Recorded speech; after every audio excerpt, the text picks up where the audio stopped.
Dear brothers and sisters, we are in the midst of the most blessed of days, and it's also very hot outside. And so, inshallah ta'ala, with these very few moments that we have, as we are immersing ourselves in these blessings from Allah subhanahu wa ta'ala, a day in which more people are freed from the fire than any other day, may Allah subhanahu wa ta'ala write us from amongst them. Allahumma ameen.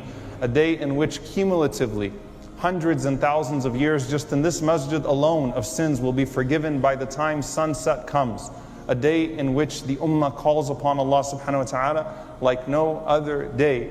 I wanted to simply give you a scene. And one of the prominent features of this Hajj, for those that are there in Hajj, is that they don't have their imams, they don't have their mashayikh, they don't have their guides. In some cases they don't have their hotel rooms, they don't have their tents.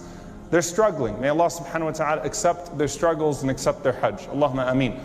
But one of the things, if you've been to Hajj, that you recognize is the importance of having someone to take you along, to give you advice, to get you prepared for the next step. And of course, in Hajjatul Wada', the moment with the Prophet sallallahu alaihi wasallam, you had Rasulullah sallallahu alaihi wasallam himself giving you directions, pointing you to the next step, explaining to you what you were to do, and you could follow along the way with what he said and what he did sallallahu alaihi wasallam. And he left us with the timeless advice of La ilaha illallah wahdahu la sharika lah, lahul mulku wa lahul hamd wa huwa ala kulli shay'in qadir, that you say throughout the day, there is no God but Allah. He is alone, He has no partner. To Him belongs all dominion, to Him belongs all praise, and He has power over all things. The Prophet ﷺ said that this was the dua of the prophets on Arafah. And so if you could think of the Prophet ﷺ and Ibrahim ﷺ and Musa ﷺ and Isa ﷺ and the prophets of Allah, this was the dua that they would make throughout the day. But what did I want to do as I was thinking about a Hajj without guides? I want to put you in a situation in which you can capture, inshallah ta'ala, a few glimpses of the Sahaba of the Prophet ﷺ, the companions, and their various personal du'as. If you were going around and you were taking guidance from various companions, and to preface this, I'm not suggesting that the following narrations took place in the same year, but just some of the glimpses, the few glimpses we have of the companions of the Messenger sallallahu alaihi wasallam on that blessed day. And there are three incidents. I want you to imagine that you have arrived at the plain of Arafah, and you are looking around, and when you look right and left, you see the companions of the Prophet ﷺ and their children. And you see them all gauging themselves and preparing themselves for the greatest day of the year. And on that day comes one of the most wealthy companions of the Prophet ﷺ and his nephew-in-law, the nephew of Khadija radiyallahu ta'ala anha, Hakim bin Hizam radiyallahu ta'ala anhu. And Hakim bin Hizam, the nephew of Khadija, was an extremely wealthy man. In fact, someone who the Prophet ﷺ warned not to get attached to his wealth.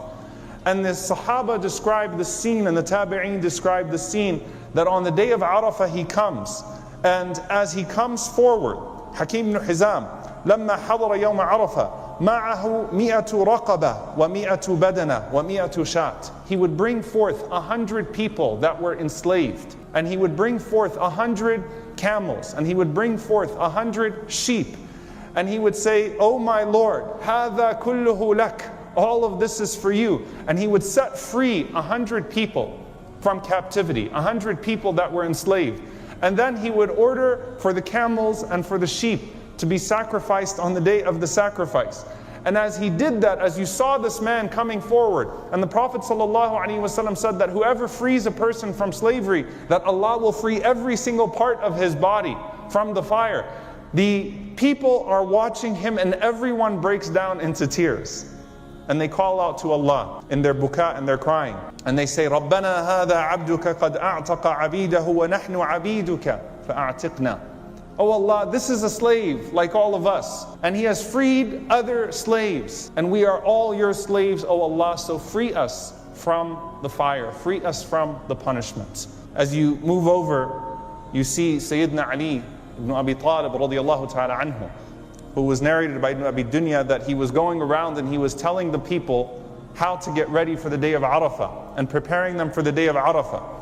And he said to them, radiyallahu ta'ala anhu, لَيْسَ فِي الْأَرْضِ يَوْمٌ إِلَّا وَلِلَّهِ فِيهِ عُتَقَاءُ مِنَ النَّارِ. There is not a day of the year, except that on that day, Allah frees certain people from the fire. Every day, from the mercy of Allah subhanahu wa ta'ala, every single day of the year, Allah frees someone from the fire. Someone is forgiven. And that's why it's important for us to not become seasonal Muslims, because we don't want Allah's forgiveness to be seasonal. We want His mercy, and we know that His mercy is extra in certain days, and His mercy is always extra. But you don't want to be a seasonal Muslim, someone who only makes tawbah, says, well, I missed it this Ramadan, I missed it this Arafah. Every single day is an opportunity. So he said, listen, every single day, Allah frees certain people from the fire. But he said, after he said that, he said, وَلَيْسَ يَوْمٌ أَكْثَرَ فِيهِ عِتْقًا لِلرِّقَابِ مِنْ يَوْمِ عَرَفَةِ. But there is not a day in the year that Allah frees more people from the fire than the day of Arafah. So there is not a day of the year except that Allah frees some people from the fire. But there is not a day of the year in which Allah frees more people from the fire than the day of Arafah. فَأَكْثِرْ فِيهِ أَن تَقُولْ اللَّهُمَّ أَعْتِقْ رَقَبَتِي مِنَ النَّارِ وأوسع لي من الرزق الحلال واصرف عني فسقة الجن والإنس فإنه عامة ما أدعو به اليوم. Now, it's going to be hard for you to memorize the du'as, and that won't be the point. You can go back and listen to it, inshallah ta'ala, listen to the khutbah and memorize these few du'as, but at least the spirit of it. He said, spend the day saying, Allahumma a'tiq raqabati min an-nar. Oh Allah, free my neck from the fire. Spend the day asking Allah, Allahumma a'tiq raqabati min an-nar. Oh Allah, free my neck from the fire. Wa awsi' li min ar-rizq al-halal. And expand for me, bestow upon me permissible sustenance. Make plentiful for me permissible sustenance so that I don't resort to the haram. Wa awsi' li min ar-rizq al-halal. Wasrif anni fasaqat al-jinni wal-ins. And keep away from me the wicked of jinn and mankind. And he said, فَإِنَّهُ عَامَةُ مَا أَدْعُ بِهِ الْيَوْمِ. And he's telling the people, this is the general way in which I make dua today. You know, there was this certain aura, let me memorize the words, let me get the exact script. If I could write down the whole day of the dua of the Prophet ﷺ, certainly I would. If I could get all of the duas of Abu Bakr and Umar and Uthman and Ali, certainly I would. But he's saying, look, this is generally what I'm making dua for. So build off of the structure. What are you asking Allah for? You're asking Allah subhanahu wa ta'ala for freedom from the fire. You're asking Allah subhanahu wa ta'ala for al-Jannah by default. You're asking Allah subhanahu wa ta'ala for freedom from prohibited means of income. And you're asking Allah subhanahu wa ta'ala to protect you from the evil of jinn and man. Then you have Ibn Umar radiyallahu ta'ala anhuma. And you look over and you see the man who was described as being the closest adherent to the way of the Prophet sallallahu alaihi wasallam, Abdullah ibn Umar radiyallahu ta'ala anhuma. And it was narrated that Abdullah ibn Umar radiyallahu ta'ala anhuma has his hands extended. And he was saying on the day of Arafah over and over and over again, Allahu Akbar walillah alhamd, Allahu Akbar walillah alhamd, Allahu Akbar walillah alhamd. These are days of takbir too, by the way, not just tomorrow. Allahu Akbar walillah alhamd. God is great and to Him belongs all praise. Allahu Akbar walillah alhamd. Allahu Akbar walillah alhamd. Wa la ilaha illallah wahdahu la sharika lah, lahul mulku wa lahul hamd wa huwa ala kulli shay'in qadir.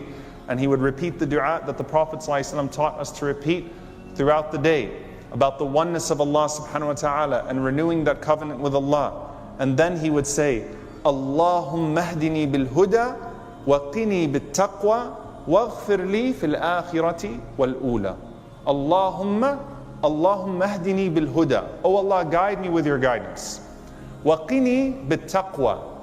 And protect me with your taqwa. Protect me with the blessing of taqwa, of God consciousness. Waghfir li fil akhirati wal ula. And forgive me in this life and in the hereafter. And he said, the narrators say that he would do this and then he would go quiet. This is very interesting. He'd go quiet for the time that it would take to recite Surah Al-Fatiha. Meaning he'd make some personal du'as that you couldn't hear. And then he'd say the same thing again. Allahu Akbar, Allahu Akbar, Allahu Akbar, walillah alhamd, la ilaha illallah wahdahu la sharika lah, lahul mulku wa lahul hamd wa huwa ala kulli shay'in qadir. Allahumma hdini bil huda wa qini bit taqwa waghfir li fil akhirati wal ula. And then finally, dear brothers and sisters, the most powerful scene, subhanAllah, that you find. Abdullah ibn Mubarak, rahimahullah ta'ala, he said that I came to Sufyan al-Thawri, جئت إلى سفيان عشية عرفة. I came to him on the evening of Arafah. وهو جاث على ركبتيه وعيناه تهملان. And he was on his knees weeping. His eyes were just flowing. This was the end of Arafah, and this was a man that had exerted himself. And if you've ever been to Arafah, you know those last moments are the most emotional ones. May Allah write it down for us. Allahumma ameen. And he said, so I looked at him and I started to cry. And he turned around and he saw me weeping for his weeping. And I said to him, Ya Sufyan, man aswa'u hadha al-jam'i hala.